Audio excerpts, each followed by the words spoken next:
नमस्कार साथियों। आज की क्लास में हम बात करेंगे राजस्थान की कला संस्कृति का एक महत्वपूर्ण टॉपिक आता है, राजस्थान के प्रमुख संत एवं संप्रदाय। तो आज राजस्थान कला संस्कृति की अपनी रिवीजन क्लास में कौन से नंबर की क्लास है? तीसरी क्लास। तो बीएसटीसी की तैयारी आप अच्छे से कर रहे होंगे और राजस्थान की कला संस्कृति को पूर्ण करवाने का जिम्मेदारी या इस सब्जेक्ट को आपके लिए इस तरह पेश किया जाएगा कि इस सब्जेक्ट का कोई भी प्रश्न आपसे आपकी परीक्षा में पूछा जाए तो वह आपको हमारी इस क्लास से मिलने का कार्य करेगा। और साथ ही राजस्थान कल्चर के जितने भी टॉपिक हैं उससे कम घंटे में अपना क्या है, राजस्थान कला संस्कृति का कंप्लीट सिलेबस कंप्लीट हो जाएगा। यानी कि आप कम समय में अधिक से अधिक मैटर हमारे इस यूट्यूब चैनल के माध्यम से प्राप्त कर रहे होंगे। और इस क्लास को आप क्या है, बहुत अच्छे से सुना करें और साथियों कंप्लीट क्लास को देखने का कार्य किया करें, क्योंकि मैं आपसे एक ही चीज बोलना चाहूंगा और आपको भरोसा दिलाना चाहूंगा कि जब भी बीएसटीसी एग्जाम होगा 2026 का, उसके नेक्स्ट डे ही मैं आपको यह वीडियो लेकर आऊंगा कि हमारी राजस्थान की कला संस्कृति की क्लास से कौन सा प्रश्न बाहर गया या कोई ऐसा प्रश्न एक था जो बाहर गया। मुझे नहीं लगता कि एग्जाम में इस सब्जेक्ट का कोई भी प्रश्न आपसे बाहर से पूछा जाएगा। तो साथियों, आप पूर्णतः भरोसे के साथ जुड़े रहें एवं हमारे साथ तैयारी को मजबूत करें। तो आज अपना शुरुआत करते हैं कल्चर के एक महत्वपूर्ण टॉपिक संत एवं संप्रदाय के बारे में। तो इसमें हम कंप्लीट बातें करेंगे, लेकिन उन बिंदुओं पर विशेष फोकस करेंगे जो आपसे परीक्षा में प्रश्न पूछे जा सकते हैं या पूछे गए हैं। तो सबसे पहले बात करते हैं किस टॉपिक के बारे में? संत एवं संप्रदाय के बारे में। तो इसमें सामान्य सी बातें, कुछ जानकारी आपको होनी चाहिए। तो वैष्णव एवं शैव उपासकों को उपासना पद्धति के आधार पर दो भागों में विभक्त किया जा सकता है। अब आपको जानकारी होनी चाहिए कि सगुण कौन होते हैं, निर्गुण कौन होते हैं। तो सगुण संप्रदाय के बारे में बात करें तो इसमें क्या है, ईश्वर को सर्वस्व मानकर ईश्वर के मूर्त रूप की पूजा आराधना की जाती है, वह तो होते हैं सगुण। और निर्गुण कौन होते हैं? इस मत के समर्थक ईश्वर के निराकार एवं निर्गुण परम सत्ता मानकर उसकी क्या करते हैं? भक्ति। यानी इस सगुण में तो क्या करती है, एक तरफ से मूर्ति पूजा, और निर्गुण में क्या है, नहीं करती है। यह सामान्य तौर पर बात आपको ध्यान रखनी है। तो साथियों, आपको यहाँ से प्रश्न पूछा जाएगा, निम्न में से रामानुज संप्रदाय या वल्लभ संप्रदाय या निम्बार्क संप्रदाय कैसे है, सगुण या निर्गुण? तो आपको क्या ध्यान रखना है कि सगुण संप्रदाय व निर्गुण संप्रदाय के अंतर्गत राजस्थान के कौन कौन से संप्रदाय आती है। तो बात करते हैं सगुण में, तो रामानुज, वल्लभ, निम्बार्क, नाथ, गौड़ीय, पाशुपत व मीरादासी संप्रदाय कैसे है? सगुण संप्रदाय। वहीं निर्गुण संप्रदाय की बात करें तो विष्णुई संप्रदाय, जसनाथी, दादूपंथी, रामेशनेई, परमनामी, निरंजनी, कबीरपंथी व लालदासी, यह सभी संप्रदाय किस प्रकार के संप्रदाय हैं? निर्गुण संप्रदाय। वहीं आपको नोट कर कर ध्यान रखना होगा एक महत्वपूर्ण बात, कि जो संत चरणदास जी को क्या है, मिश्रित भक्ति धारा के संत माना जाता है। यानी मिश्रित यानी सगुण व निर्गुण, यह किसी भी एक क्षेत्र में नहीं आते हैं। यह कैसी भक्ति करते थे? मिश्रित भक्ति धारा के संत थे। कौन? संत चरणदास जी। अब बात करते हैं एक एक संप्रदाय को लेकर। तो पहला अपना संप्रदाय कौन सा आता है? रामानुज संप्रदाय। कौन सा संप्रदाय? रामानुज संप्रदाय। तो पहला प्रश्न आपसे पूछा जाएगा इसके प्रवर्तक के बारे में, कि रामानुज संप्रदाय के प्रवर्तक कौन थे? तो कौन थे? रामानुजाचार्य। बात करते हैं इनके बारे में, छोटी सी बात है कुछ तो आपको ध्यान रखनी होगी। रामानुजाचार्य का जन्म कब हुआ था? 1017 ईस्वी में। और कहां पर होता है?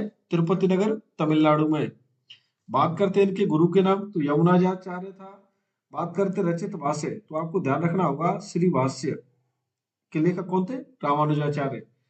आपसे यह पूछा जाता है कि विशिष्ट द्वैतवाद के प्रवर्तक कौन थे? तो आपको जवाब देना है रामानुजाचार्य। और इन्होंने कौन सा संप्रदाय चलाया? तो इन्होंने श्री संप्रदाय चलाया। यह क्या है? यानी इस दर्शन में राम को परम ब्रह्म मानकर उसकी पूजा आराधना की जाती है, इसलिए इसे रामावत संप्रदाय भी कहते हैं। यानी जो श्री संप्रदाय था उसे रामावत संप्रदाय भी कहा जाता है। और किसकी पूजा की जाती है? राम की। रामानुजाचार्य मुक्ति का मार्ग ज्ञान को नहीं मानकर किसको मानते हैं? भक्ति को मानते हैं। वे सगुण ब्रह्म की उपासना में विश्वास रखते थे। भक्ति परंपरा के अधीन दक्षिण में यानी कर्नाटक 11वीं सदी में रामानुजाचार्य ने विष्णु की पूजा पर जोर दिया। रामानुज के क्रियाकलापों का प्रमुख केंद्र कौन सा था? श्रीपट रंगपट्टनम व कांची। आपको यही प्रश्न कई बार पूछा गया है, तो आपको विशेष रूप से ध्यान रखना है कि रामानुजाचार्य के क्रियाकलापों का प्रमुख केंद्र कौन सा था? श्रीरंगपट्टनम एवं कांची। रामानुज संप्रदाय की उत्तर भारत में प्रमुख पीठें उत्तर तोताद्री यानी अयोध्या मठ व गलताजी जयपुर। उसके बाद बात करेंगे साथियों नेक्स्ट अगले संप्रदाय रामानंदी संप्रदाय के बारे में। तो उससे पहले हम देखते हैं कि एग्जाम की दृष्टि से इस संप्रदाय में आपसे कौन से प्रश्न पूछे जा सकते हैं। आपको एक तो प्रवर्तक के बारे में विशेष रूप से ध्यान रखना होगा। रामानुज संप्रदाय के प्रवर्तक कौन थे? रामानुजाचार्य। उसके बाद दूसरी बात आपको ध्यान रखनी है श्री भाष्य के बारे में। श्री भाष्य किसके द्वारा रचित है? रामानुजाचार्य के बारे में द्वारा। उसके बाद आपको ध्यान रखना है विशिष्ट द्वैतवाद के प्रवर्तक कौन थे? रामानुजाचार्य। इन्होंने कौन सा संप्रदाय चलाया? श्री संप्रदाय। और श्री संप्रदाय को क्या कहते हैं? रामावत संप्रदाय। और इसमें किसकी पूजा की जाती है? राम की। और यह कैसे संत थे? सगुण। तो रामानुज संप्रदाय कैसा संप्रदाय है? सगुण संप्रदाय है। और रामानुजाचार्य कैसे है? सगुण भक्ति धारा के संत थे। इनके क्रियाकलापों का प्रमुख केंद्र कौन सा था? श्रीरंगपट्टन एवं कांची। और उत्तर भारत में कौन सी प्रमुख पीठ है इसकी? रामानुज संप्रदाय की उत्तर तोताद्री यानी अयोध्या मठ एवं गलताजी जयपुर। अब बात करते हैं नेक्स्ट रामानंदी संप्रदाय के बारे में। किसके बारे में? रामानंदी संप्रदाय के बारे में। तो रामानंद भक्ति आंदोलन के क्षेत्र में उत्तर एवं दक्षिण के बीच कड़ी के समान थे। सबसे पहला पॉइंट तो यही आपको ध्यान रखना है कि भक्ति आंदोलन के क्षेत्र में उत्तर एवं दक्षिण के बीच कड़ी के समान थे। कौन? रामानंद। ये उत्तर भारत के भक्ति आंदोलन के प्रवर्तक माने जाते हैं। उत्तरी भारत के भक्ति आंदोलन के प्रवर्तक कौन माने जाते हैं? रामानंद जी। कौन? रामानंद जी। रामानंद द्वारा उत्तरी भारत में प्रवर्तित मत रामावत या रामानंदी संप्रदाय कहलाया। यानी इन्होंने रामानंदी संप्रदाय किसने चलाया, जिसे हम रामावत संप्रदाय भी कहते हैं? तो आपको जवाब देना होगा रामानंद के द्वारा। इस संप्रदाय में ज्ञान मार्गी राम भक्ति की क्या की जाती है? प्रधानता है। और रामानंद की भक्ति दास्य भाव की थी। इस संप्रदाय में श्री सीताराम की श्रृंगारिक जोड़ी की क्या की जाती है? पूजा की जाती है। ऊंच नीच जात पात एवं छुआछूत के विरोधी थे। कौन? रामानंद जी। आपको तो यहां से प्रश्न पूछा जाता है रामानंद जी के 12 शिष्यों में से ज्यादातर आपके एग्जाम में। अनंत, सुखानंद, सुरसुरानंद, नहरयानंद, भावानंद, कबीर। कबीर कौन थे? जुलाहा। पीपा कौन थे? राजपूत। धन्ना कौन थे? जाट। रैदास कौन थे? चरमकार। सेना कौन थे? नाई। सुरसुरी एवं पद्मावती। इन सुरसुरी एवं पद्मावती के बारे में विशेष रूप से आपको ध्यान रखना है, यह किसकी शिष्या थी? रामानंद जी की। इनके 12 शिष्यों में से 2 क्या है? महिला शिष्या थी। और रामानंद जी के गुरु कौन थे? तो श्री राघवानंद जी। कौन? श्री राघवानंद जी। उसके बाद बात करते हैं इस संप्रदाय की प्रमुख पीठ रामानंदी संप्रदाय की। तो गलताजी जयपुर। राजस्थान में रामानंदी संप्रदाय का प्रवर्तक संत कौन था? कृष्णदास जी प्यारी। आपसे प्रश्न पूछ ही लिया जाए कि राजस्थान में रामानंदी संप्रदाय का प्रवर्तक संत कौन था? तो कृष्णदास जी प्यारी, जो अनंतानंद जी के क्या थे? शिष्य थे। तो इनके गुरु का नाम क्या था? अनंतानंद जी। और रामानंदी संप्रदाय की राजस्थान में प्रमुख पीठ कहां पर है? तो गलताजी जयपुर में। सवाई जयसिंह ने रामानंदी संप्रदाय को प्रशस्त्र दिया तथा राजकवि श्री कृष्ण भट्ट कलानिधि से राम रासव ग्रंथ की रचना करवाई। तो राम रासव ग्रंथ की रचना किसने की? श्री कृष्ण भट्ट के द्वारा की गई। इसमें क्या है, राम और सीता की प्रेम कहानी है। आमेर के राजा पृथ्वीराज तथा उनकी रानी बालाबाई कृष्णदयाल प्यारी की क्या थी, अनुयायी थे। रामानंदी संप्रदाय में तोताद्रि का जो महत्व है वही रामानंदी संप्रदाय में गलताजी का महत्व है। इसे उत्तर तोताद्रि कहा जाने लगा। तो उत्तर तोताद्रि किस कहा जाने लगा, गलताजी जयपुर को।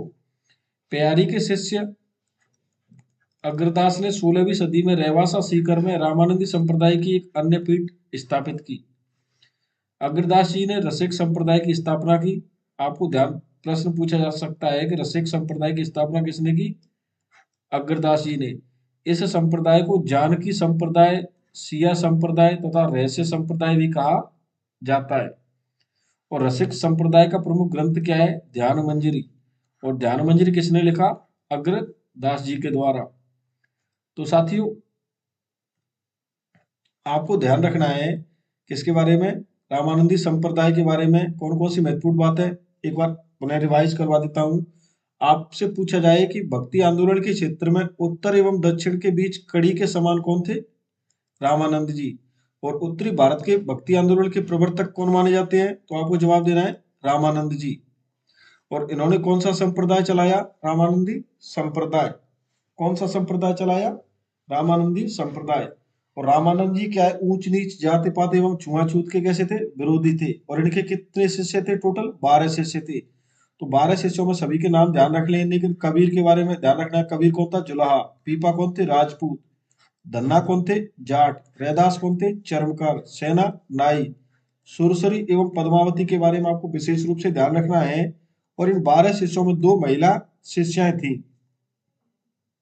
और रामानंद जी के गुरु का नाम अगर आपसे पूछ लिया जाए तो आपको ध्यान रखना है क्या, श्री राघवानंद। उसके बाद आपको ध्यान रखना है इस संप्रदाय की राजस्थान में प्रमुख पीठ कौन सी है, गलताजी।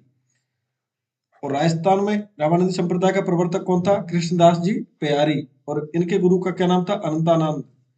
और रामानंदी संप्रदाय की प्रमुख पीठ कौन सी है, गलताजी जयपुर। उसके बाद आपको ध्यान रखना है इस गलताजी को उत्तर तोताद्री के नाम से भी जाना जाता है। और इस कृष्णदास जी प्यारी के शिष्य थे कौन, अग्रदास जी। और इस अग्रदास जी के द्वारा क्या है, रेवासा सीकर में कौन से संप्रदाय की, रामानंदी संप्रदाय की एक अन्य पीठ स्थापित की जाती है।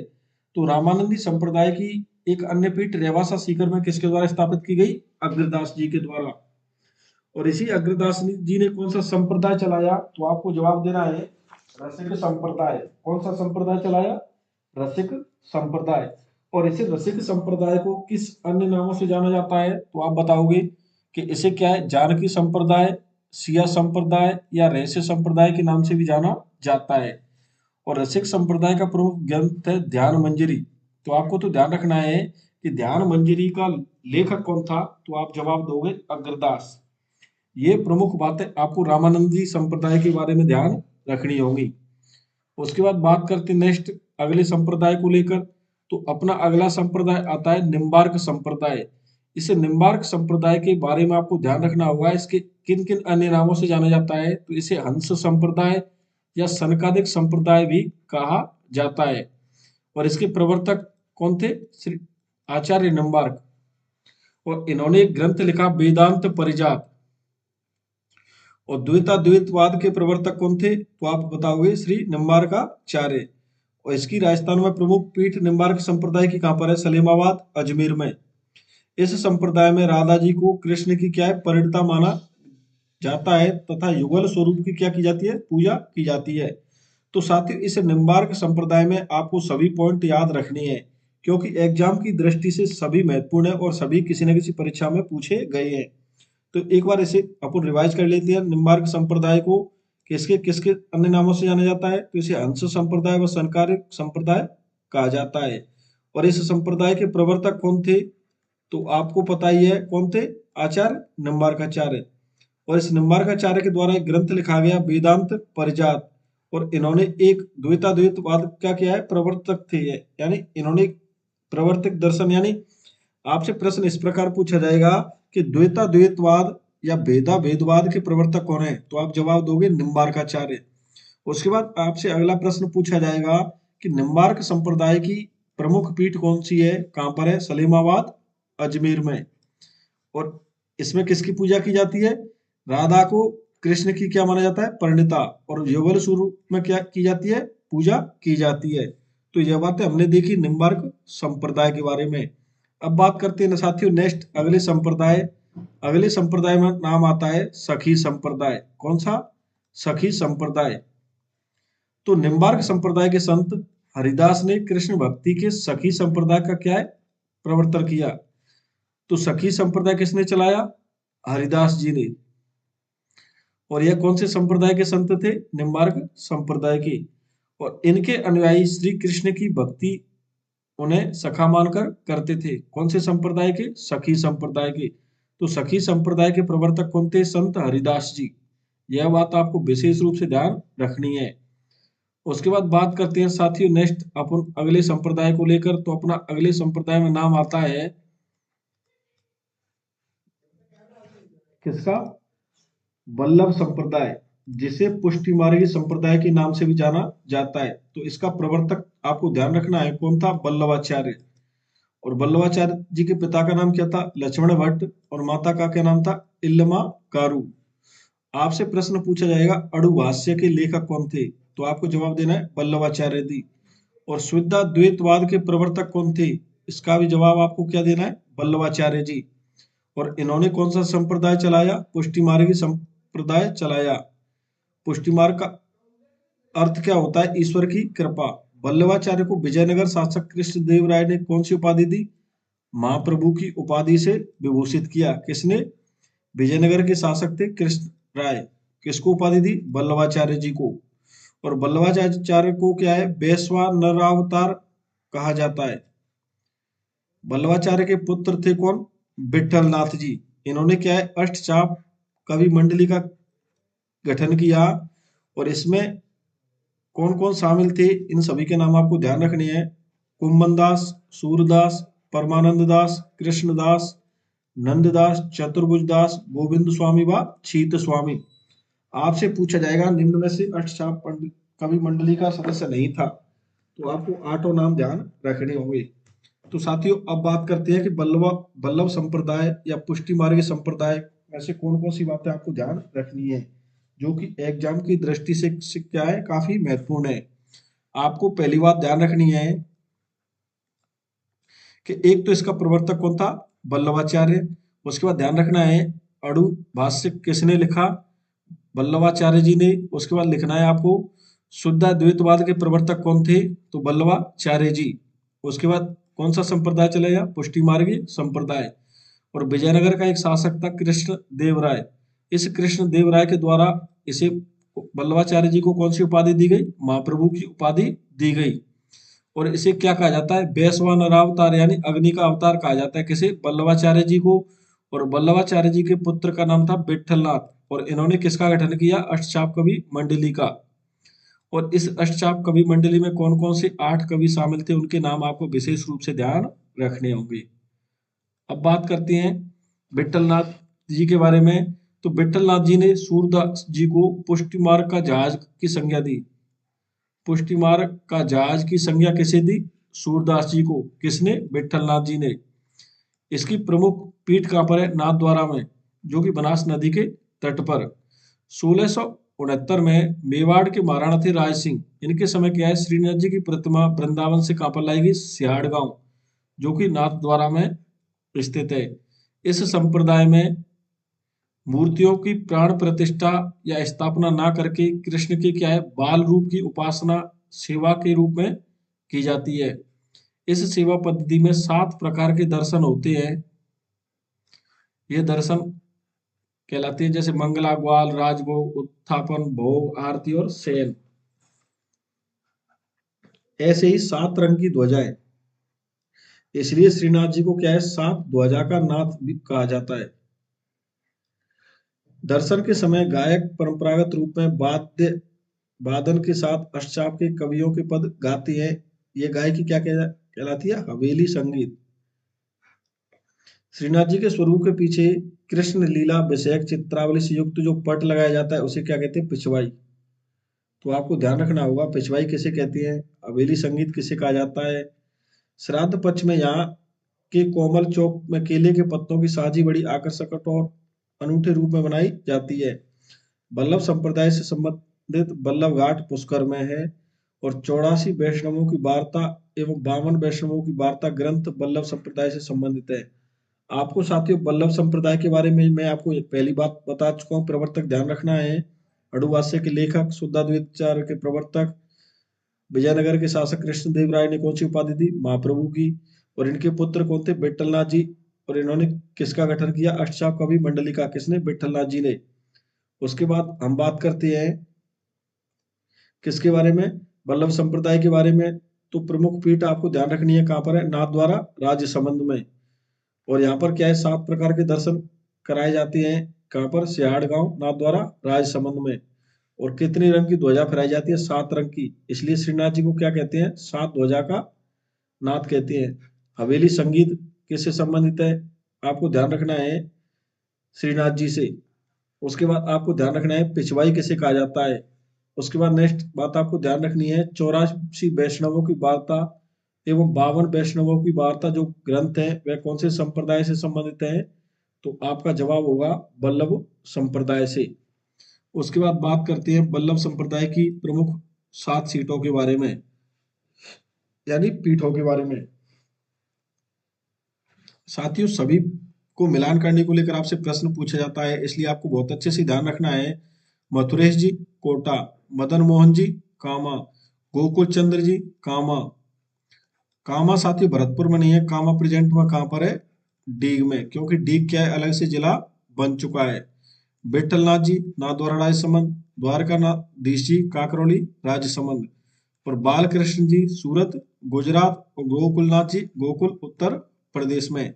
यह क्या है? सभी वल्लभ संप्रदाय या पुष्टि मार्गी संप्रदाय की 7 पीठें कहाँ कहाँ स्थित हैं उनके बारे में सामान्य सी जानकारी है, आपको सभी बातें ध्यान रखनी है। अब बात करते हैं ब्रह्म या गौड़ीय संप्रदाय के बारे में। किसके बारे में? ब्रह्म या गौड़ीय संप्रदाय के बारे में। तो सबसे पहला पॉइंट आपको, प्रवर्तक कौन थे? माधवाचार्य जी। पूर्ण प्रज्ञ भाष्य किसने लिखा? तो आपका जवाब होगा माधवाचार्य जी के द्वारा। द्वैतवाद के प्रवर्तक कौन थे? तो आपका जवाब देना होगा माधवाचार्य जी। उनके अनुसार ईश्वर सगुण है तथा वह भगवान विष्णु है, उसका स्वरूप सत्य चित्त और आनंद है। यानी यह कैसे संत थे या कैसा संप्रदाय है? सगुण संप्रदाय। इस संप्रदाय को नया रूप देकर परिवर्तित करने व जन जन तक फैलाने का कार्य बंगाल के गौरांग महाप्रभु चैतन्य ने किया। चैतन्य का जन्म होता है कहाँ पर? नदिया पश्चिमी बंगाल में, और इसके बचपन का क्या नाम था? निमाई।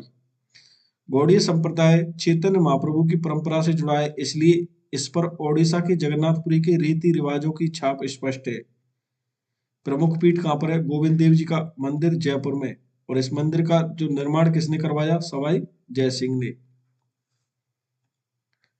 उसके बाद देखते हैं गोविंद देव जी जयपुर नगर के अधिपति हैं, जो कछवा वंश के क्या है? राजा, उनके दीवान थे। किसके? गोविंद देव जी के। और गौड़ीय संप्रदाय में किसकी पूजा की जाती है? राधा कृष्ण के युगल स्वरूप की क्या की जाती है? पूजा। गौड़ीय संप्रदाय का अन्य प्रसिद्ध मंदिर कहाँ पर है? करौली में मदन मोहन जी का मंदिर। और सहज पंथ क्या है? गौड़ीय संप्रदाय की क्या है? एक शाखा है।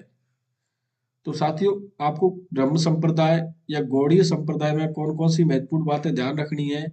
सबसे पहले आपको ध्यान रखना है प्रवर्तक, तो माधवाचार्य। पूर्ण प्रज्ञ भाष्य किसने लिखा? माधवाचार्य ने। द्वैतवाद के प्रवर्तक कौन थे? माधवाचार्य। यह कैसे संत थे? सगुण। और कैसा संप्रदाय था? सगुण। उसके बाद आपको ध्यान रखना है गौरांग महाप्रभु चैतन्य के बारे में। तो इनका संबंध किस संप्रदाय से है? गौड़ीय संप्रदाय से। और चैतन्य का जन्म कहाँ पर होता है? नदिया पश्चिमी बंगाल में, और इनके बचपन का नाम क्या था? निमाई था। बात करते हैं गौड़ीय संप्रदाय की प्रमुख पीठ कहाँ है? गोविंद देव जी का मंदिर जयपुर में। तो साथ ही इस मंदिर का निर्माण किसने करवाया? सवाई जय सिंह ने। उसके बाद आपको ध्यान रखना है गौड़ीय संप्रदाय में किसकी पूजा की जाती है? राधा कृष्ण के युगल स्वरूप की।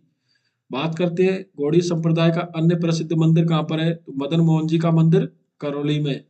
और सहज पंथ कौन से संप्रदाय से संबंधित है? तो यह गौड़ीय संप्रदाय की क्या है? एक शाखा है। कौन सी? सहज पंथ। अब बात करते हैं नेक्स्ट शैव धर्म के प्रसिद्ध संप्रदायों के बारे में, किसके बारे में बात करेंगे?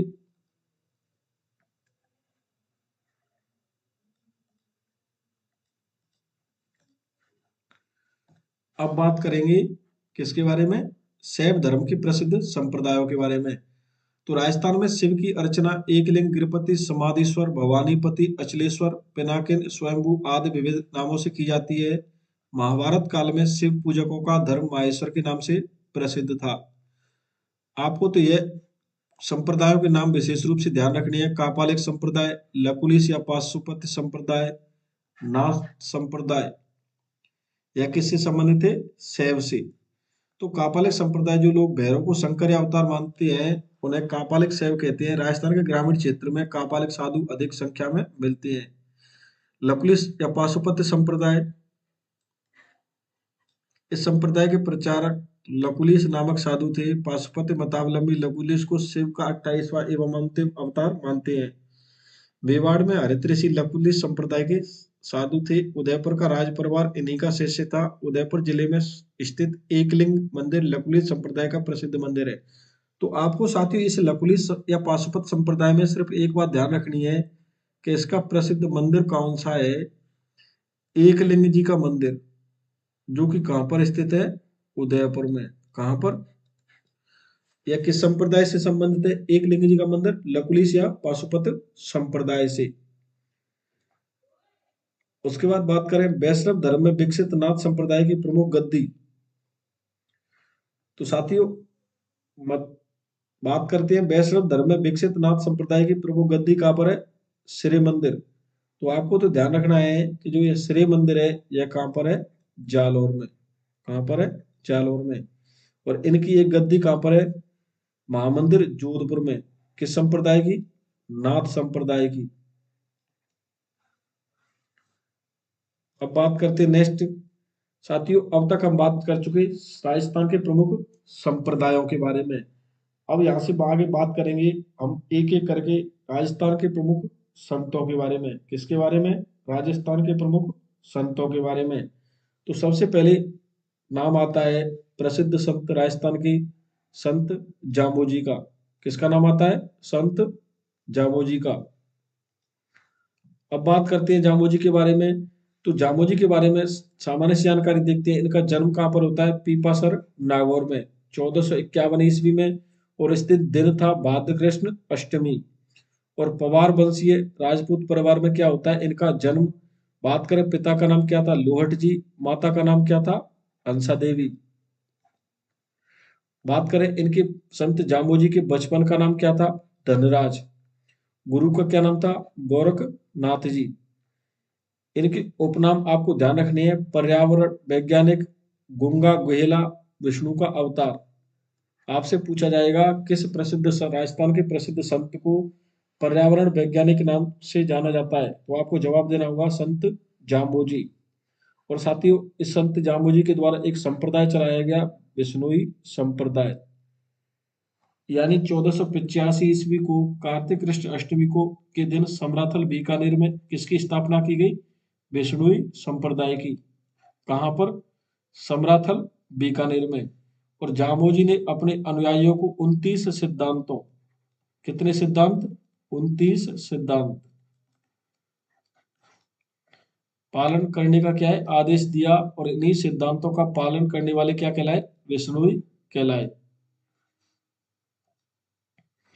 अब बात करते हैं जामोजी के द्वारा कुछ प्रमुख रचित ग्रंथों के बारे में। आपसे पूछा जाएगा जम्ब संहिता, जम्ब सागर शब्दावली, विष्णुई धर्म प्रकाश तथा जम्ब सागर किनके द्वारा लिखे गए? संत जाम्बोजी के द्वारा। किसके द्वारा? जाम्बोजी के द्वारा।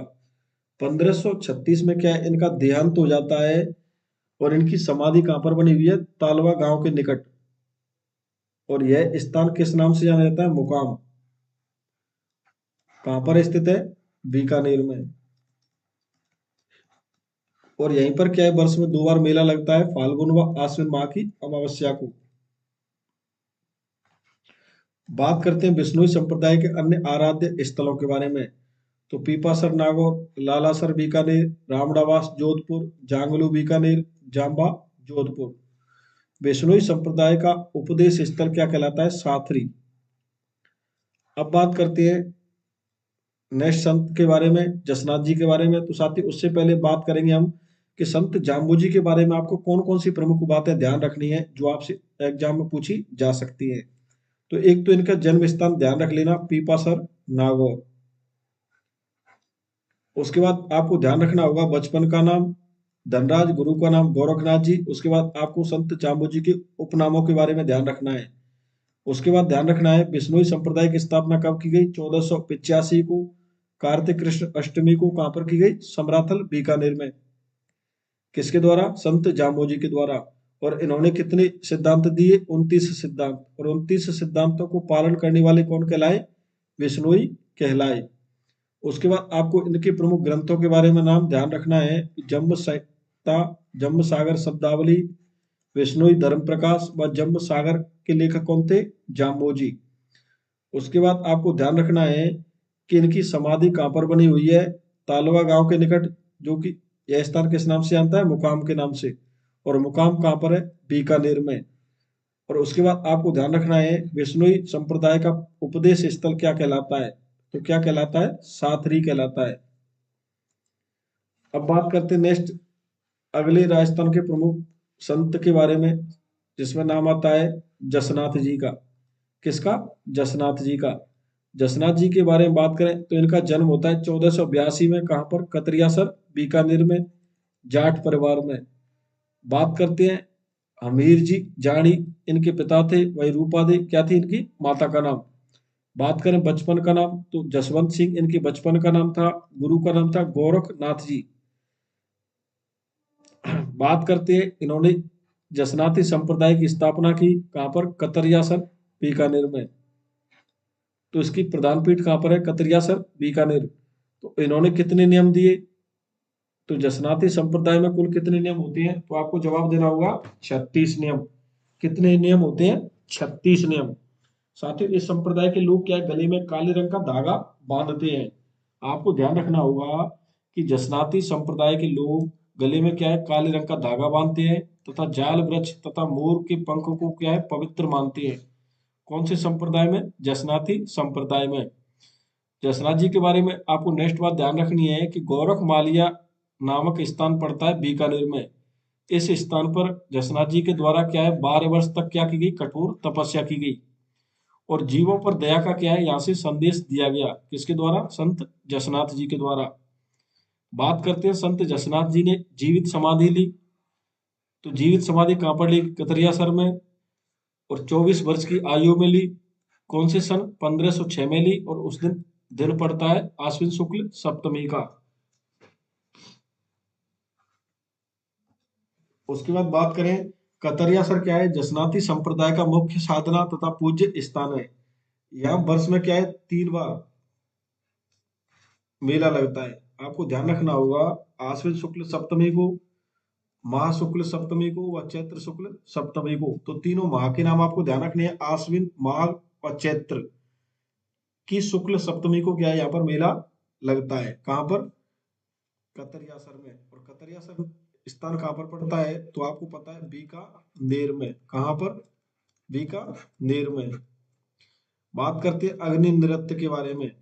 तो जसनाती संप्रदाय के अनुयायी धधकते हुए अंगारों पर नृत्य करते हैं तथा अग्नि नृत्य करते समय फतेह फतेह का क्या करते हैं? जय घोष करते हैं। तो अग्नि नृत्य किस संप्रदाय के अनुयायियों के द्वारा किया जाता है? जसनाती संप्रदाय के अनुयायियों के द्वारा फतेह फतेह कहते हुए। जसनाथ जी ने क्या है? राव लूटकरण को बीकानेर का राजपद पाने का वरदान दिया था। जसनाथ जी के चमत्कारों से प्रभावित होकर दिल्ली के सुल्तान सिकंदर लोदी ने इनको क्या है? कतरियासर के पास क्या है? भूमि दी थी।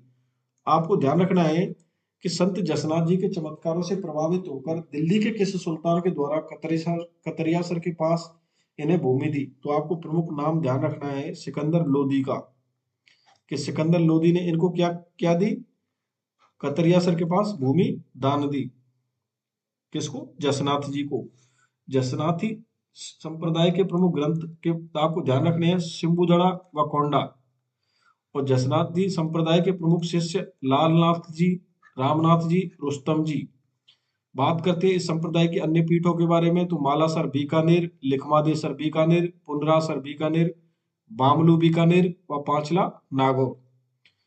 साथियों अब बात करेंगे नेक्स्ट संत दादू दयाल जी के बारे में। उससे पहले हम देख लेते हैं कि जसनाथ जी के बारे में कौन कौन सी महत्वपूर्ण बातें हैं जो आपसे एग्जाम में पूछी जा सकती है। तो पहला तो आपको जन्म ही ध्यान रखना है कि 1482 में कतरियासर बीकानेर में जाट परिवार में क्या है, जसनाथ जी का जन्म होता है। उसके बाद आपको बचपन का नाम ध्यान रखना है जसवंत सिंह, गुरु का नाम ध्यान रखना है गोरखनाथ, और उसके बाद ध्यान रखना है इन्होंने कौन सा संप्रदाय चलाया, जसनाथी संप्रदाय। और इस जसनाथी संप्रदाय की स्थापना कहाँ पर की, कतरियासर बीकानेर में। और जसनाथी संप्रदाय में कुल कितने नियम होते हैं, तो 36 नियम होते हैं। और इस संप्रदाय के लोग क्या करते हैं, गले में क्या है, काले रंग का धागा बांधते हैं व जाल वृक्ष तथा मोर के पंख को क्या है, पवित्र माथे मानते हैं। कौन से संप्रदाय में, जसनाती संप्रदाय में। जसनाती संप्रदाय ने कौन से स्थान पर 12 वर्ष तक कठोर तपस्या की, तो आपको जवाब देना है गोरखमालिया नामक स्थान पर। और इन्होंने जीवित समाधि कहां पर ली, कतरियासर में। कितनी वर्ष की आयु में, 24 वर्ष की आयु में, 1506 में। कौन से दिन, आश्विन शुक्ल सप्तमी को।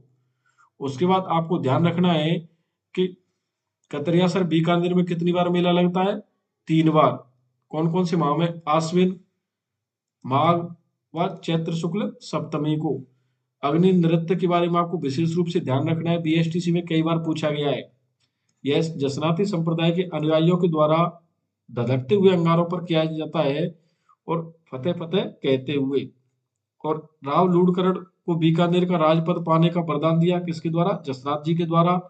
और दिल्ली के सिकंदर लोदी ने इनको क्या है, भूमि दान दी। किसने, किसको, संत जसनाथ जी को। सिम्बुदड़ा व कोंडा क्या है, इस संप्रदाय के प्रमुख ग्रंथ थे।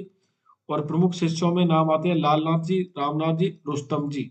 यह बातें आपको जसनाती संप्रदाय के बारे में याद रखनी है।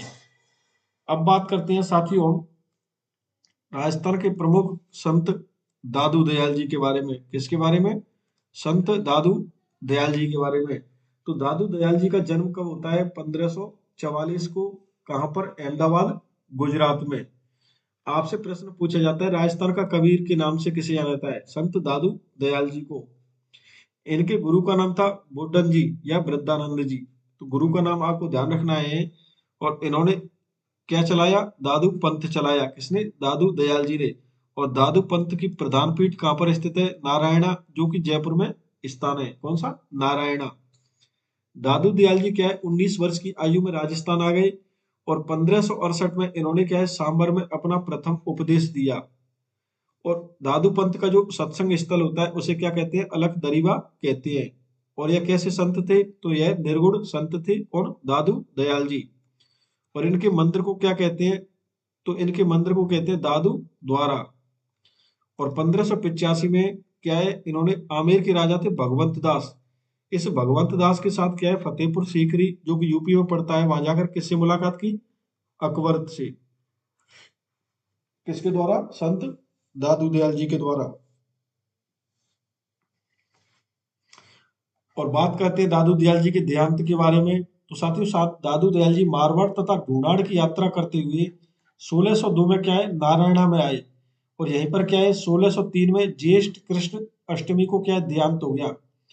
तो नारायण में, नारायणा जो कि कौन सी जगह पड़ता है, जयपुर में, यहीं पर इनका देहांत हो गया। कब हुआ, 1603 में।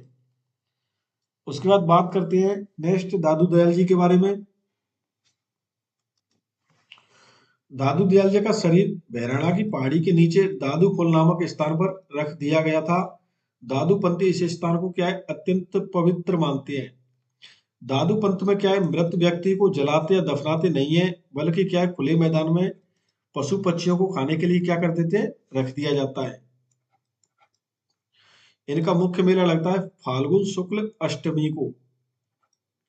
दादू दयाल जी के कुछ प्रमुख ग्रंथ हैं, दादूरी वाणी व दादूरा दुआ।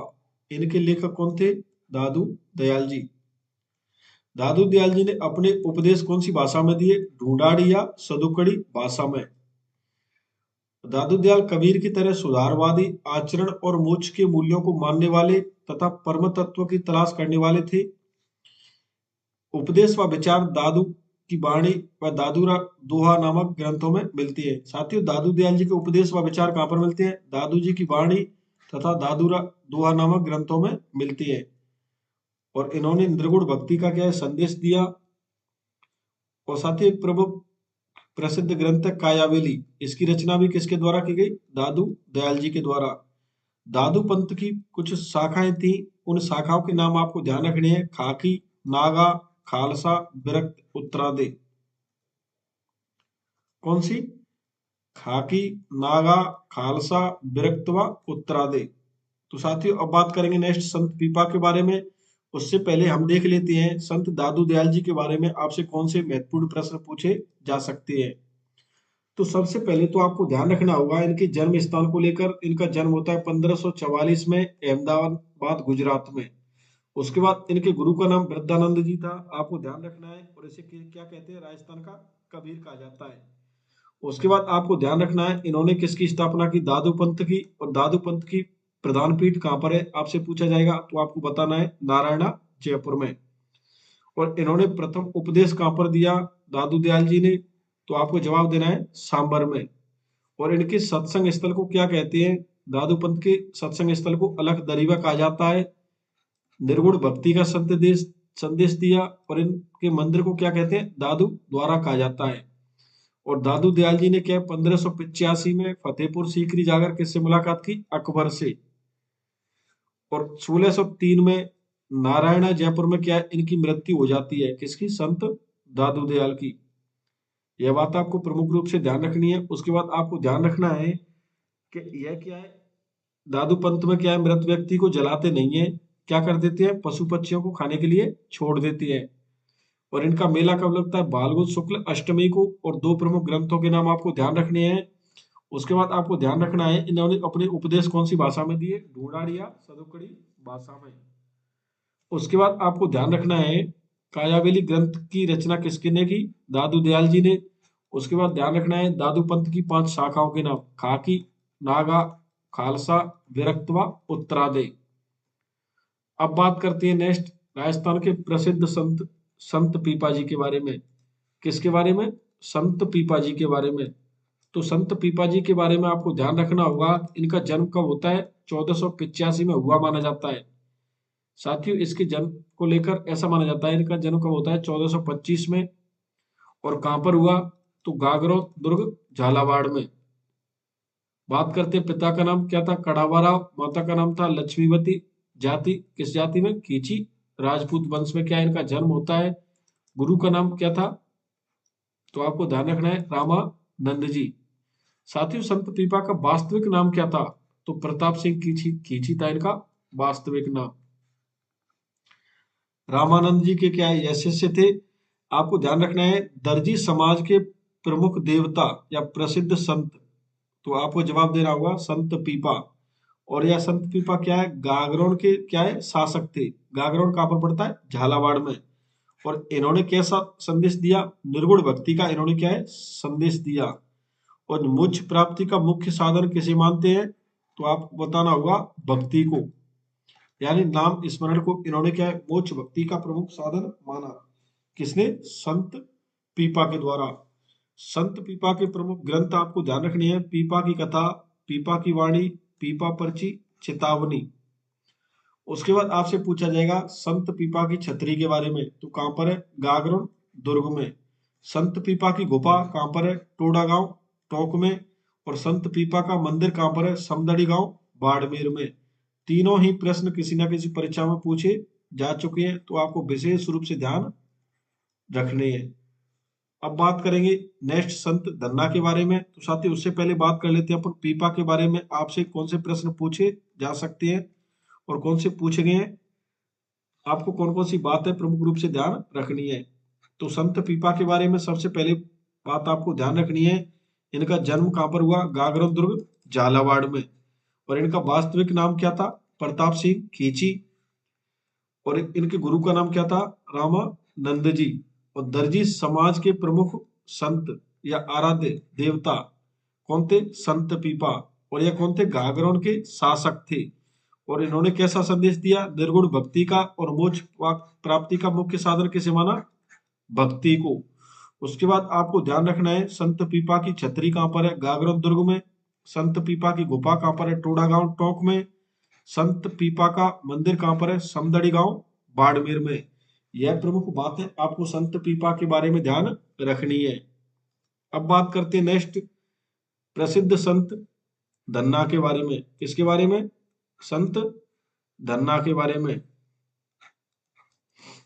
तो धन्ना के बारे में सबसे पहला पॉइंट तो आपको यही ध्यान रखना है कि धुवनगांव टोंक में क्या है, इनका जन्म होता है। किसका, संत धन्ना का। 1415 में जाट परिवार में इनका जन्म होता है। इनके गुरु का नाम क्या था, रामानंद जी। राजस्थान में धार्मिक आंदोलन की शुरुआत करने का श्रेय किसे जाता है, संत धन्ना जी को। और संत धन्ना का मुख्य मंदिर कहाँ पर है, बोरनाडा जोधपुर में। तो संत धन्ना के बारे में कुछ बातें आपको प्रमुख रूप से ध्यान रखनी है कि एक तो इनका जन्म स्थल कई बार पूछा गया है, धुवनगांव टोंक में, और गुरु का नाम क्या था, रामानंद जी। तो जन्म स्थान के बारे में धुवनगांव टोंक में हुआ था। तो डेट और परिवार, तो जाट परिवार में इनका जन्म हुआ संत धन्ना का। गुरु का नाम ध्यान रखना है, रामानंद जी। आपको प्रश्न पूछा जाएगा राजस्थान में धार्मिक आंदोलन की शुरुआत करने का श्रेय किसे जाता है, तो संत धन्ना जी को। उसके बाद आपको ध्यान रखना है मुख्य मंदिर के बारे में। तो इनका मुख्य मंदिर कहाँ पर बना हुआ है, बोरनाडा जोधपुर में। अब बात करते हैं नेक्स्ट संत लाल दास जी के बारे में। किसके बारे में, संत लाल दास जी के बारे में। तो लालदास जी के बारे में आपको ध्यान रखना है, इनका जन्म होता है धौलीधूप अलवर में। धौलीधूप गांव पड़ता है अलवर में। यहाँ पर 1504 में श्रावण कृष्ण पंचमी को क्या है, इनका जन्म होता है। और पिता का नाम क्या था, चांदमल। माता का नाम क्या था, समदा। बात करते हैं, इन्होंने एक संप्रदाय की स्थापना की, संप्रदाय चलाया, लालदासी संप्रदाय। और लालदासी संप्रदाय की प्रधान पीठ कहाँ पर है, नगला भरतपुर में। इनके गुरु का नाम क्या था, फकीर गदन चिश्ती। बात करते हैं इनके मुख्य ग्रंथ, काव्य ग्रंथ, लालदास जी की चेतावनियां। इनका ग्रंथ है लालदास की चेतावनियां। मेवात क्षेत्र में फैली धार्मिक व सामाजिक कुरीतियों को दूर करने हेतु लालदास जी ने नैतिक शुद्धता पर बल दिया। इनका मानना था कि ईश्वर अल्लाह एक है, जो दूसरों को कष्ट पहुंचाता है स्वयं उसका जीवन कष्ट में हो जाता है। ऐसा किसका मानना था, संत लालदास जी का। इनकी समाधि बनी हुई है साथियों, आपको ध्यान रखना होगा, इनका मंदिर नहीं है, समाधि है, शेरपुर अलवर में। यहाँ पर आश्विन मास की एकादशी व माघ पूर्णिमा को क्या लगता है, मेला लगता है। अब बात करते हैं संत लाल दास जी के बारे में। कौन से प्रश्न जरूरी है जो आपको ध्यान रखने हैं। तो इनका जन्म कहाँ पर होता है, धौलीधूप अलवर में 1504 में। उसके बाद आपको ध्यान रखना है, इन्होंने एक संप्रदाय चलाया, लालदासी संप्रदाय। किसने, संत लालदास जी ने। और इस लालदासी संप्रदाय की मुख्य पीठ या प्रधान पीठ कहाँ पर है, नगला भरतपुर में। गुरु का नाम आपसे पूछ लिया जाए, फकीर गदन चिश्ती इनके गुरु का नाम था, संत लालदास जी के गुरु का। इनका प्रमुख ग्रंथ था लालदास की चेतावनियां। उसके बाद आपको ध्यान रखना होगा, इनकी समाधि कहाँ पर है, शेरपुर गांव अलवर में इनकी क्या है, समाधि बनी हुई है। और जो दूसरों को कष्ट पहुंचाता है स्वयं उसका जीवन कष्ट में हो जाता है, ऐसा किसका मानना था, संत लालदास जी का। अब बात करते हैं नेक्स्ट अगले प्रसिद्ध संत हरिदास निरंजनी के बारे में। किसके बारे में, हरिदास निरंजनी। इनका जन्म होता है डीडवाना तहसील के कापड़ौद गांव में 1455 में। मूल नाम क्या था, हरि सिंह साखला। इनका एक उपनाम है कलयुग का वाल्मीकि के नाम से इन्हें जाना जाता है। किसे, हरिदास जी को। इनके गुरु का नाम क्या था, दादू दयाल जी। सन्यासी बनने से पहले कौन थे, यह डाकू थे। और इनके प्रमुख ग्रंथ हैं मंत्र राज प्रकाश व हरिपुरुष की वाणी। और साथ ही इन्होंने निरंजनी या निराला संप्रदाय चलाया। यह बात आपको ध्यान रखनी है हरिदास जी के बारे में। और इस संप्रदाय में परमात्मा को अलख निरंजन या हरि निरंजन कहा जाता है। बात करते हैं इस निरंजनी संप्रदाय की प्रधान पीठ के बारे में। तो गाढ़ा डीडवाना नागौर में क्या है, इनकी प्रधान पीठ है निरंजनी संप्रदाय की। और यहीं पर क्या है, हरिदास जी ने क्या है, समाधि ली थी 1543 में। यहीं पर मेला लगता है गाढ़ा डीडवाना में। और इन्होंने कैसा संत थे या निर्गुण संत थे? तो निरंजनी संप्रदाय कैसा है? निर्गुण संप्रदाय है। इन्होंने निर्गुण भक्ति पर जोर दिया तथा बाह्य आडंबरों, मूर्ति पूजा, हिंदू मुस्लिम भेदभाव और ऊंच नीच का क्या इन्होंने विरोध किया। अब बात करेंगे नेक्स्ट चरणदास जी के बारे में। उससे पहले हम बात कर लेते हैं कि हरिदास निरंजनी यानी हरिदास संत हरिदास जी में कौन से प्रश्न आपसे पूछे जा सकते हैं। तो पहला पॉइंट तो आपको ध्यान रखना है इनके जन्म स्थान को लेकर। कापड़ौद गांव जो कि कहां पर पड़ता है? डीडवाना नागौर में इनका क्या है? जन्म होता है। और इनका मूल नाम क्या था? हरि सिंह साखला। और इन्हें किस नाम से जाना जाता है? इन्हें कलयुग का वाल्मीकि कहते हैं। और इनके गुरु का क्या नाम था? दादू दयाल जी। और सन्यासी बनने से पहले यह कौन थे? सन्यासी बनने से पहले यह कौन थे? डाकू थे। और इनके प्रमुख दो ग्रंथ आपको ध्यान रखने हैं, मंत्र राज प्रकाश और हरिपुरुष की वाणी। किसका है? हरिदास जी का। इन्होंने कौन सा संप्रदाय चलाया? निरंजन या निराला संप्रदाय चलाया। इसकी प्रधान पीठ कहाँ पर है? गाढ़ा डीडवाना नागौर में। और यहीं पर इन्होंने क्या है? समाधि ली 1543 में हरिदास जी के द्वारा। और यह कैसे संत थे? निर्गुण संत थे। यह बात आपको हरिदास के बारे में ध्यान रखनी है। अब बात करते हैं प्रसिद्ध संत चरणदास जी के बारे में। किसके बारे में? चरणदास जी के बारे में। तो संत चरणदास जी का जन्म होता है 1703 में डेरा गांव अलवर में। पिता का नाम क्या था? मुरलीधर। माता का नाम क्या था? कुंजोबाई। बात करते हैं गुरु की, तो उनके गुरु का नाम क्या था? शुक्ल देव जी। बात करते हैं बचपन का नाम क्या था? रणजीत। यह तो छोटे छोटे पॉइंट है जो आपको विशेष रूप से ध्यान रखने हैं। साथियों, इन्होंने क्या है? चरणदासी संप्रदाय चलाया। और इस चरणदासी संप्रदाय की प्रधान पीठ कहां पर है? नई दिल्ली में। कहां पर? नई दिल्ली में। एकमात्र संप्रदाय जिसकी प्रधान पीठ राजस्थान से बाहर स्थापित है। कौन सा संप्रदाय? चरणदासी संप्रदाय। यह संप्रदाय निर्गुण और सगुण भक्ति का क्या है? मिश्रण है। और इस संप्रदाय में कुल कितने नियम है? तो आपको जवाब देना है 42 नियम है। बात करते हैं इनके निधन को लेकर। चरणदास जी का निधन होता है 1782 में। कहां पर? दिल्ली में। और जहीं पर क्या है? इन्हें समाधि बनी हुई है। कहां पर? दिल्ली में। जिनका मेला लगता है बसंत पंचमी को। तो जयपुर के कछवा वंश के शासक सवाई प्रताप सिंह चरणदास जी के क्या है? अनुयायी थे। संत चरणदास जी सदैव पीले वस्त्र धारण करते थे तथा इन्होंने श्रीमद् भागवत गीता का आधार ग्रंथ माना। इनके प्रमुख ग्रंथ है ब्रह्म ज्ञान सागर, भक्ति सागर, ब्रह्मचरित्र, ज्ञान सर्वोदय। इनके शिष्यों की संख्या कितनी है? 52 यानी 52। दो प्रमुख शिष्याएं थी।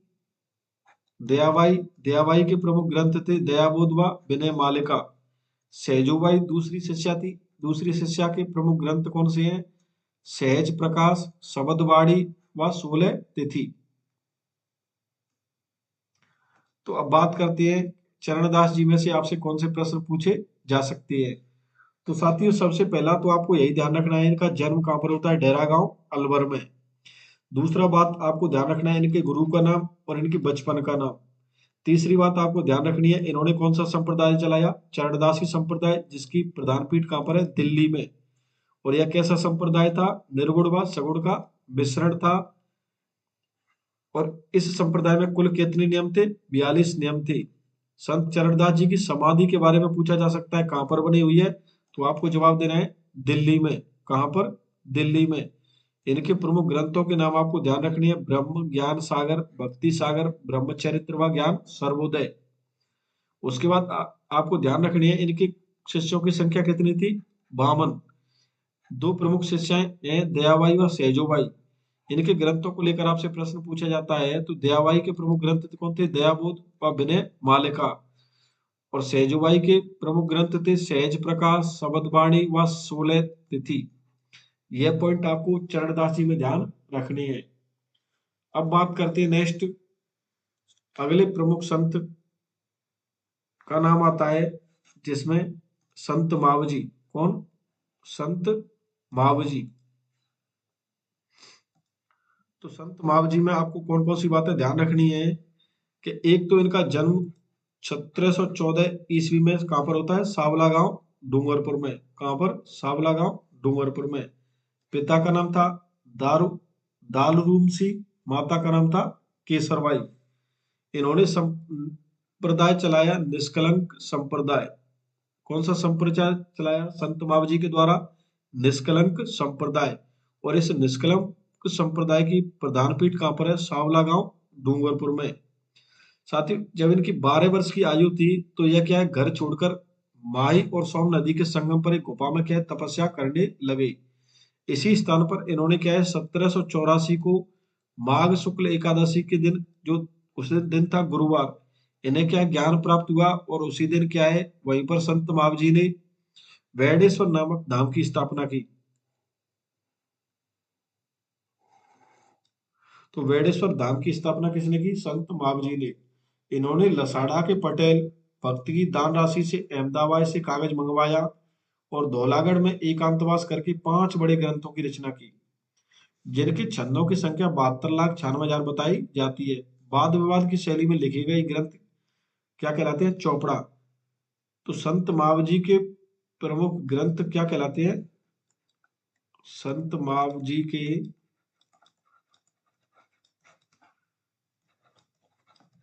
उपदेश, ध्यान रखो आप, तो क्या कहलाते हैं? चौपड़ा। महावीर जी के यह चौपड़े केवल दीपावली के दिन ही बाहर निकाले जाते हैं। महावीर जी के अनुयायी इन्हें विष्णु का 10वां अवतार यानी कल की अवतार मानते हैं। इनका मुख्य मंदिर कहां पर है? सांवला डूंगरपुर में। महावीर जी की शंख चक्र गदा और पद्म सहित घोड़े पर सवार चतुर्भुज मूर्ति है। कहां पर? सांवला गांव डूंगरपुर में। तो अब बात करते हैं कि संत महावीर जी के बारे में कौन सी 4 बातें आपको ध्यान रखनी है, जो आपसे प्रश्न को हमेशा पूछा जाता है। तो निष्कलंक संप्रदाय की स्थापना किसने की? संत महावीर जी ने। इस निष्कलंक संप्रदाय की प्रधान पीठ कहां पर है? सांवला गांव डूंगरपुर में। वैडेश्वर धाम की स्थापना किसने की? संत महावीर जी ने। और यह स्थान कौन सी 2 नदियों के किनारे बना हुआ है? सोम्बा नदी के संगम पर बना हुआ है। कौन सा? वैडेश्वर धाम। इनके प्रमुख उपदेश क्या कहलाते हैं? चौपड़े, जो किस दिन बाहर निकाले जाते हैं? दीपावली के दिन। और इन्हें विष्णु का 10वां अवतार या कल की अवतार माना जाता है। किसे? संत महावीर जी को। बात करते हैं इनके मुख्य मंदिर को लेकर, तो सांवला डूंगरपुर में इनका क्या है, मंदिर बना हुआ है प्रमुख रूप से। यह बात आपको 5 बात आपको ध्यान रखनी है संत महावीर जी में। अब बात करते हैं नेक्स्ट अगले प्रसिद्ध संत चरणदास जी के बारे में। किसके बारे में? संत चरणदास जी के बारे में। तो इनका जन्म स्थान कहां पर है? सोडा गांव, जो कि कहां पर पड़ता है? जयपुर में। 1719 में वैश्य कुल में क्या है इनका जन्म होता है। पिता का क्या नाम था? भगत राम। माता का नाम क्या था? देवजी। संत चरणदास जी के बचपन का नाम आपको ध्यान रखना है, क्या था? रामकिशन। गुरु का नाम क्या था? कृपाराम जी। इन्होंने रामस्नेही संप्रदाय की स्थापना की। संत रामचरण जी के द्वारा क्या है, रामस्नेही संप्रदाय की स्थापना की। और इस रामस्नेही संप्रदाय की प्रधान पीठ कहां पर है? शाहपुरा भीलवाड़ा में। कहां पर? शाहपुरा भीलवाड़ा में। रामचरण जी भीलवाड़ा में क्या है, साधना करते समय मूर्ति पूजकों द्वारा परेशान करने पर कुहाड़ा गांव चले गए। शाहपुरा के शासक रणसिंह के निमंत्रण प्राप्त होने पर रामचरण जी शाहपुरा पहुंचे और इन्होंने शाहपुरा में एक 1751 में रामस्नेही संप्रदाय की मुख्य गद्दी स्थापित की। साथियों, आपको ध्यान रखना है कि रामस्नेही संप्रदाय की मुख्य गद्दी कहां पर स्थापित की? तो शाहपुरा भीलवाड़ा में। कहां पर? शाहपुरा भीलवाड़ा। तो संत रामचरण जी में आपको कौन कौन सी बातें ध्यान रखनी है, उनके बारे में बात करेंगे। उससे पहले हम देख लेते हैं इनके बारे में कुछ और महत्वपूर्ण पॉइंट हैं। तो शाहपुरा में चैत्र कृष्ण द्वितीया से पंचमी तक क्या है, फूलडोल उत्सव मनाया जाता है। तो फूलडोल उत्सव किससे संबंधित है? आपको ध्यान रखना है, किससे संबंधित है? संत रामचरण जी से। इन्होंने भगवान राम की कैसी उपासना की? निर्गुण, अभयवाड़ी या अर्णववाड़ी। रामचरण जी के उपदेश संकलित है इस ग्रंथ में। यह बात भी आपको प्रमुख रूप से ध्यान रखनी है। और इनके संत कैसे वस्त्र धारण करते थे? गुलाबी वस्त्र धारण करते थे। और रामचरण जी के 12 प्रधान शिष्य थे। और इनका देहांत कब होता है? 1798 में। कहां पर? शाहपुरा में। इनके प्रार्थना स्थल को क्या कहते हैं? रामद्वारा। इनकी 3 शाखाएं थी, रेड़ शाखा नागौर, खेड़ापा शाखा जोधपुर, सिंहस्थल शाखा बीकानेर। रामेश्वरी संप्रदाय की, कौन से संप्रदाय की? रामेश्वरी संप्रदाय की। तो साथियों आपको ध्यान रखना होगा किसके बारे में? संत रामचरण जी के बारे में, कुछ बातों के बारे में जो आपसे परीक्षा में प्रश्न के रूप में पूछी जा सकती है। तो हम बात करेंगे यहाँ से कौन कौन सा प्रश्न आपसे परीक्षा में बन सकता है उसके बारे में। तो संत रामचरण जी ने क्या है, किसकी सबसे पहला पॉइंट तो इसके बारे में, इनके बचपन का नाम आपको ध्यान रखना है, क्या था? रामकिशन। उसके बाद इनके गुरु का नाम ध्यान रखना है आपको, कृपाराम जी। उसके बाद ध्यान रखना है रामेश्वरी संप्रदाय की स्थापना की, जिसकी मुख्य पीठ या प्रधान पीठ कहाँ पर है? शाहपुरा भीलवाड़ा में। कहाँ पर? शाहपुरा भीलवाड़ा में। उसके बाद आपको ध्यान रखना है फूलडोल उत्सव के बारे में। उसके बाद ध्यान रखना है रामचरण जी के उपदेश कौन से ग्रंथ में संकलित है? अभय बाड़ी में। इनके संत कैसे वस्त्र धारण करते थे? गुलाबी वस्त्र धारण करते थे। और इनके प्रार्थना स्थलों को क्या कहते हैं? रामद्वारा कहते हैं। इनकी 3 शाखाओं के बारे में आपको ध्यान रखना है, रेड़ शाखा नागौर, खेड़ापा शाखा जोधपुर, सिंहस्थल शाखा बीकानेर। अब बात करते हैं नेक्स्ट प्रसिद्ध संत दरियाव जी के बारे में। उसके बाद बात करेंगे संत रामदास जी के बारे में। तो सबसे पहले हम देखते हैं संत दरियाव जी के बारे में। रामेश्वरी संप्रदाय की रेड़ शाखा के संस्थापक कौन थे? संत दरियाव जी। रामेश्वरी संप्रदाय की रेड़ शाखा थी, उनके उसके संस्थापक कौन थे? संत दरियाव। इनका जन्म होता है 1676 को जैतारण पाली में। पिता का क्या नाम था? मानसा। माता का नाम था गीगा। गुरु का क्या नाम था? पेमल दास जी। और इन्होंने गुरु भक्ति और राम नाम स्मरण को पुनर्जन्म के बंधन से मुक्त होने का क्या उपाय बताया? किसने? संत दरियाव जी के द्वारा। और रेड में ही 1758 में क्या इनका देहांत हो जाता है? किसका? संत दरियाव जी का। उसके बाद बात करें रामेश्वरी संप्रदाय की खेड़ापा शाखा के प्रवर्तक, तो आपको जवाब देना होगा संत रामदास जी। इनका जन्म होता है 1726 में भीकमकोर गांव में। पिता का क्या नाम था? शार्दुल सिंह। माता का क्या नाम था? अड़वी। बात करते कौन सी जाति में इनका जन्म होता है? मेघवाल में। गुरु का क्या नाम था? हरि रामदास जी।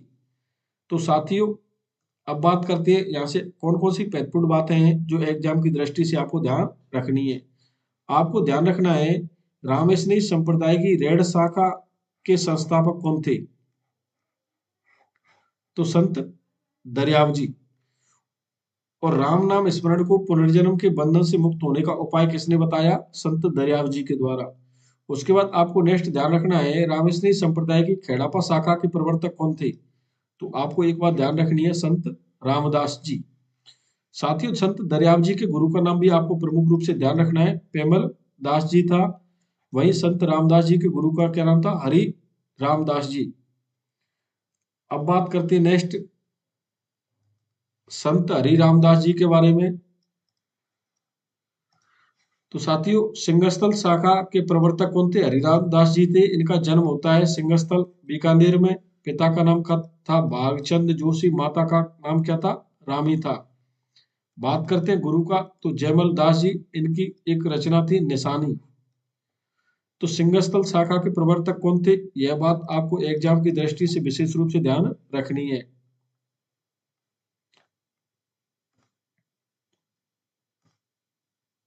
अब बात करते हैं नेक्स्ट अगले प्रसिद्ध संत रज्जव जी के बारे में। किसके बारे में? रज्जव जी के बारे में। तो रज्जव जी के बारे में आपको ध्यान रखना होगा, इनका जन्म कहाँ पर होता है? सांगानेर जयपुर में। कहाँ पर? सांगानेर जयपुर में।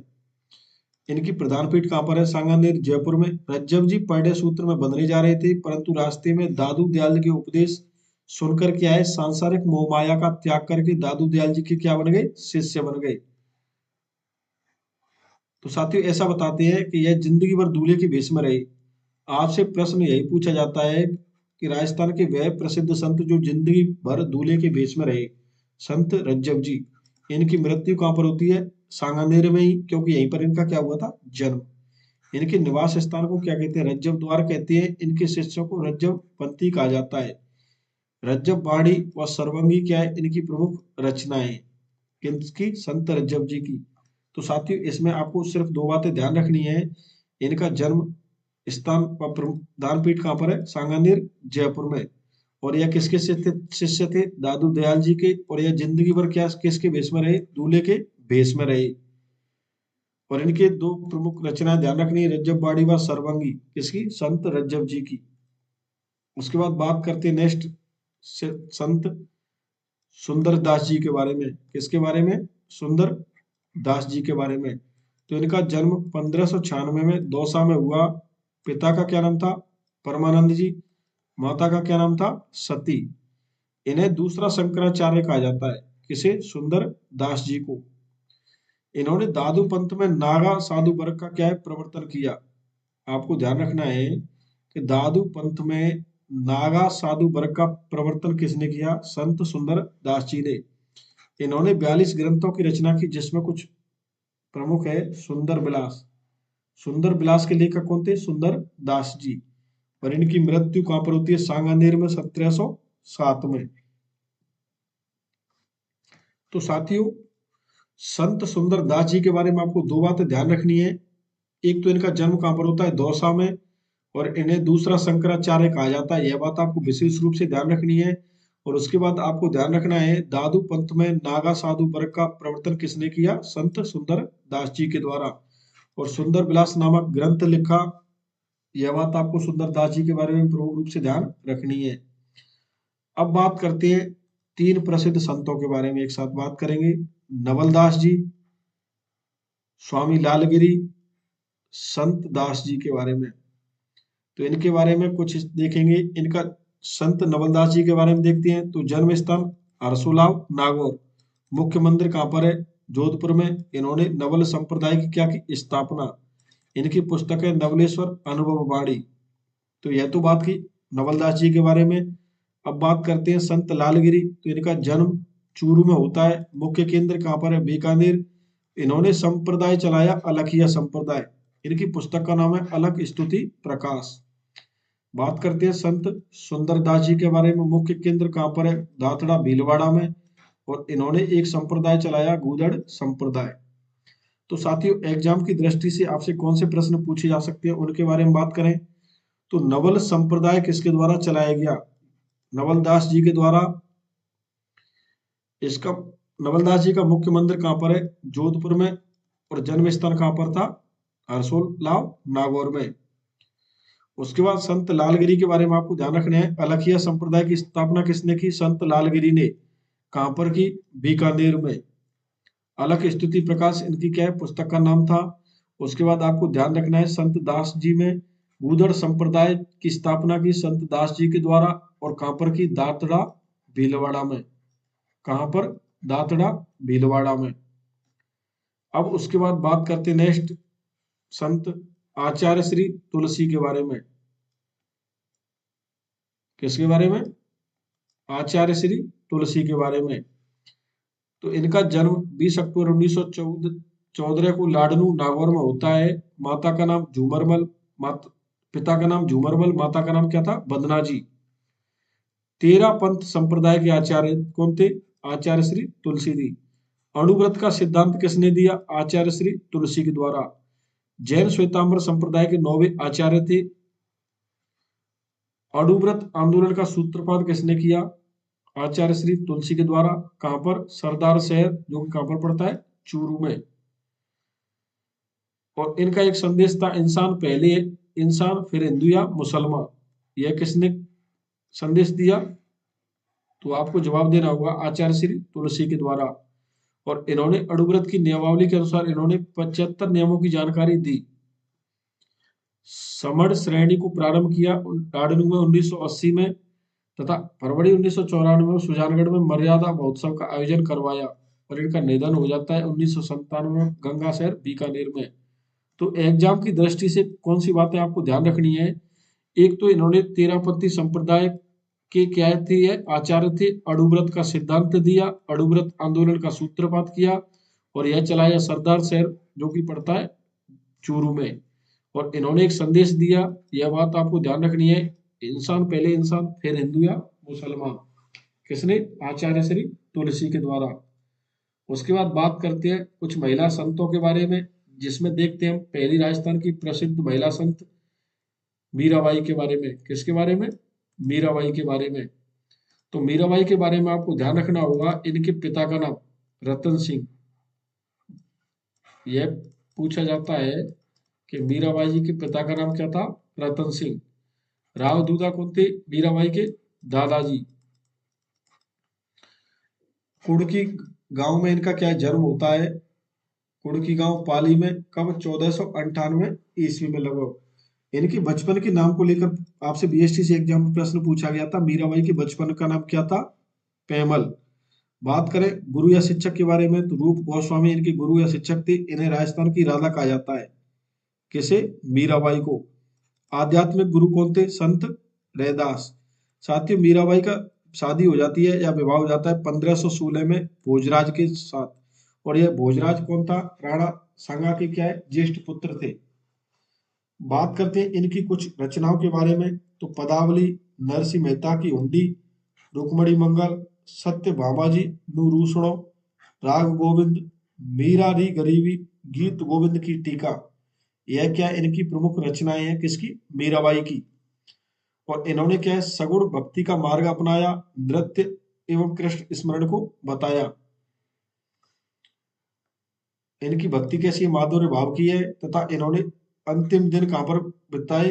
गुजरात, डाकोर गुजरात में। यहाँ पर एक मंदिर है, रणछोड़ मंदिर।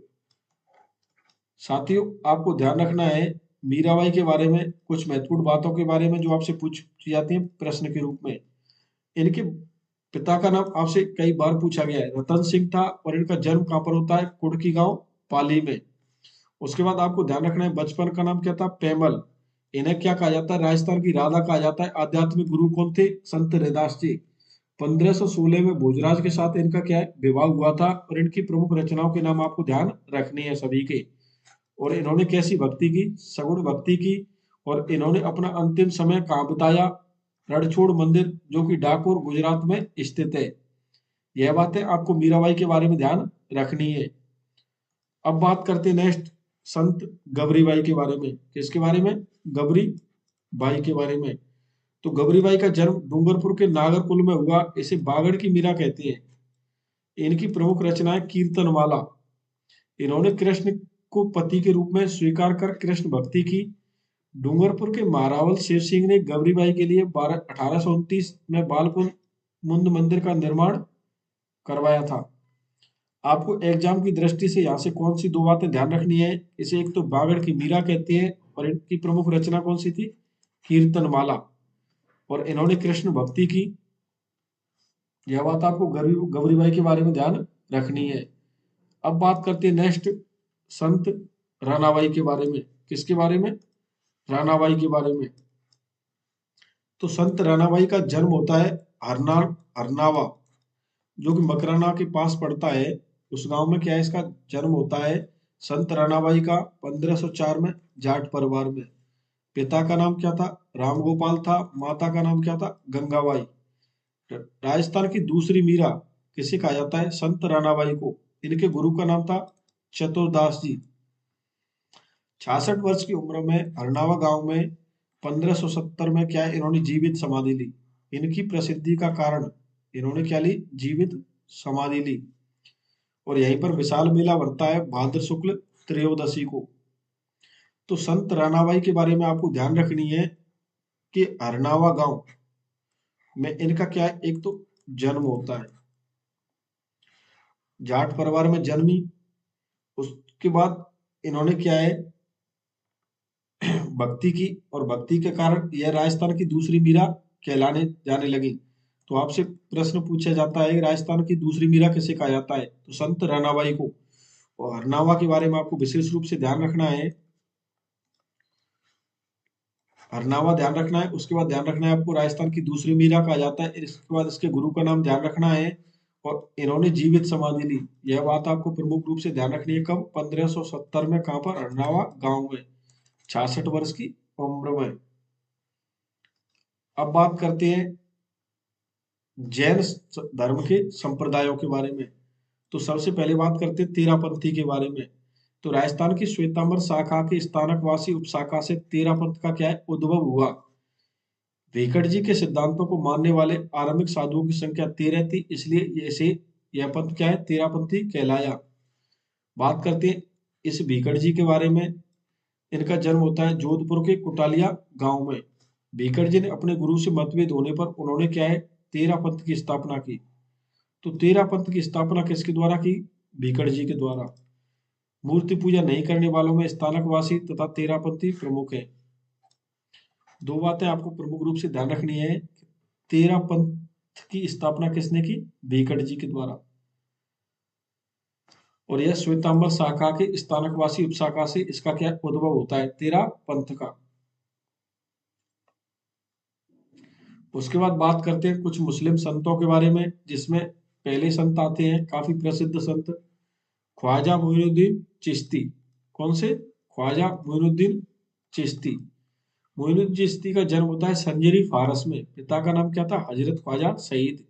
माता जी का नाम था बीबी शाहीनूर। इन्हें गरीब नवाज के नाम से जाना जाता है। आपको ध्यान रखना होगा विशेष रूप से। उसके बाद आपको ध्यान रखना है गुरु के बारे में। गुरु का नाम था हजरत शेख उस्मान हारूनी। बात करते हैं इंतकाल, तो 1233 में अजमेर में क्या है इनकी मृत्यु या इंतकाल होता है। कई जगह यह डेट 1235 ईस्वी मिलती है। यह बात आपको विशेष रूप से ध्यान रखनी है। कंजुल इसरार पुस्तक किसकी है? ख्वाजा मोइनुद्दीन चिश्ती की।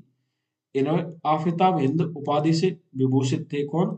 ख्वाजा मोइनुद्दीन चिश्ती। मोहम्मद गौरी ने ख्वाजा मोइनुद्दीन चिश्ती को क्या है सुल्तान उल हिंद की उपाधि दी। चिश्ती को उपाधि किसने दी है? गौरी ने। पृथ्वीराज चौहान तृतीय के काल में राजस्थान में आए। अजमेर को क्या है इन्होंने कार्यस्थली बनाया। किसने? ख्वाजा साहब ने। और राजस्थान में चिश्ती संप्रदाय का प्रवर्तन किसने किया? ख्वाजा मोइनुद्दीन चिश्ती ने। और इनकी दरगाह कहाँ पर बनी हुई है? अजमेर में। यहाँ पर प्रतिवर्ष रजब माह की 1 से 6 रजब तक इनका क्या है और उसका विशाल मेला भरता है। यह हिंदू मुस्लिम सांप्रदायिक सद्भाव का सर्वोत्तम स्थल है। कौन सा? ख्वाजा मोइनुद्दीन चिश्ती की दरगाह अजमेर। अजमेर में ख्वाजा साहब की दरगाह का निर्माण किसने करवाया? इल्तुतमिश ने करवाया। चिश्ती सिलसिला संगीत को क्या है ईश्वर प्रेम का महत्वपूर्ण साधन मानता है। अकबर ने ख्वाजा साहब की दरगाह की व्यवस्था के लिए क्या है 18 गांव दान दिए। यह बात भी आपसे किसी एग्जाम में पूछी गई थी, आपको विशेष रूप से ध्यान रखनी है। ईश्वर प्रेम तथा मानव की सेवा उनके प्रमुख सिद्धांत थे। ईश्वर प्रेम तथा मानव की सेवा किसके? ख्वाजा साहब के। तो ख्वाजा साहब में आपको कौन सी चार पांच बातें ध्यान रखनी है एग्जाम की दृष्टि से। एक तो इनका उपनाम ध्यान रखना है गरीब नवाज।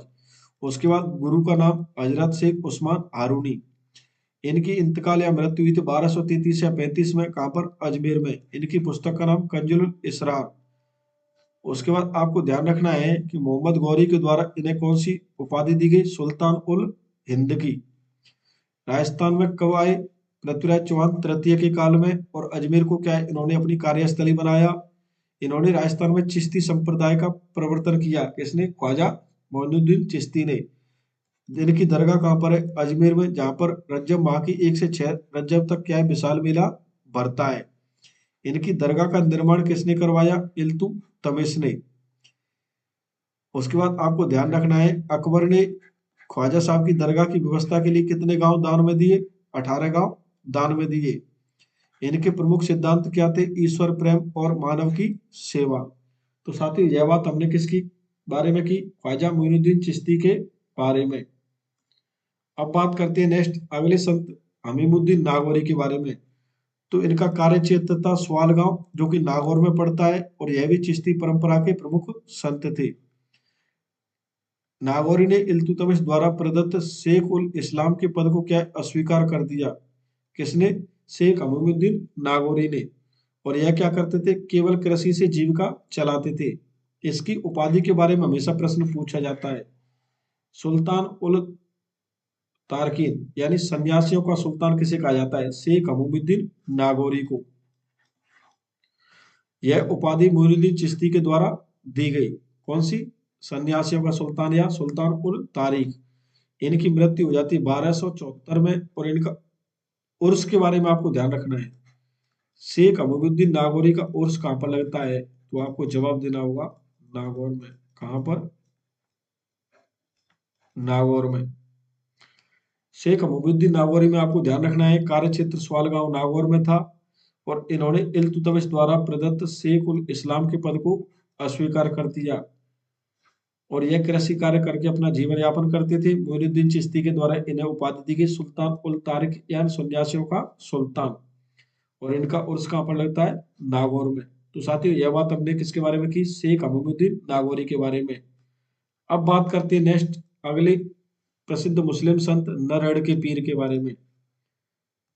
तो इन्हें अन्य नामों से जाना जाता है हजरत शक्कर वार या बागड़ के धनी। इनकी दरगाह कहाँ पर है? नरहड़ ग्राम, जो कि चिड़ावा झुंझुनू में है। इनके गुरु का नाम क्या था? सलीम चिश्ती यानी शेख सलीम चिश्ती। और शेख सलीम चिश्ती के नाम पर बादशाह अकबर ने अपने पुत्र का नाम क्या रखा? सलीम रखा। नरहड़ के पीर की दरगाह भावात्मक राष्ट्रीय एवं सामाजिक एकता का प्रतीक मानी जाती है।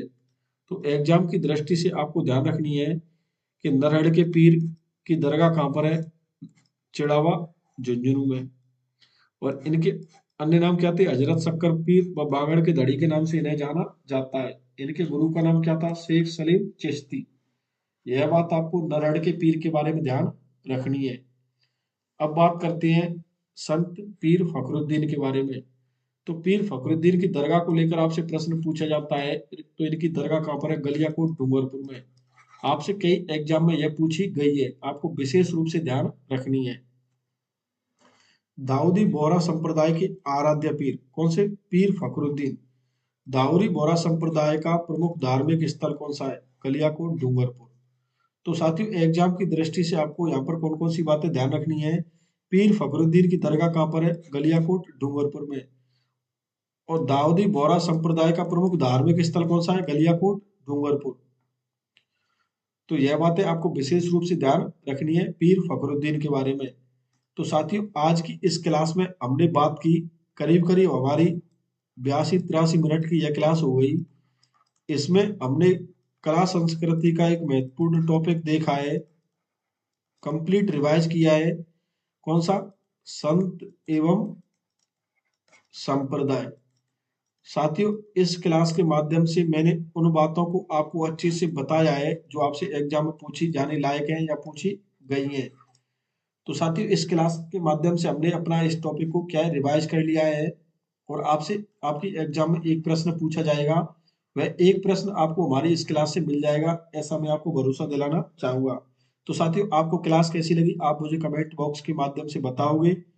और आपका अगर कोई प्रश्न है तो आप मुझे कमेंट में पूछ सकते हो। अगर आप चाहते हो कि इस क्लास की आपको पीडीएफ चाहिए, तो पीडीएफ प्राप्त करने के लिए आपको क्या करना होगा? डीएसके हिस्ट्री ऐप डाउनलोड करना होगा। यानी आप क्या है, कहाँ पर जाओगे? प्ले स्टोर पर। वहां पर जाकर कौन सा ऐप डाउनलोड करोगे? टीएस के हिस्ट्री। वहां पर अपना नंबर डालकर लॉगिन कर लेना। उसके बाद आपको बीएसटीसी ऑप्शन मिलेगा यानी फंक्शन मिलेगा, उसमें आपको यह पीडीएफ मिल जाएगी। वहां से आप इन सभी पीडीएफ को प्राप्त कर सकते हैं, उनका प्रिंट निकाल सकते हैं। तो साथियों आज की क्लास में हमने इस टॉपिक का अच्छे से रिवाइज कर लिया। अब मिलते हैं नेक्स्ट क्लास में नए टॉपिक के साथ। तब तक के लिए धन्यवाद।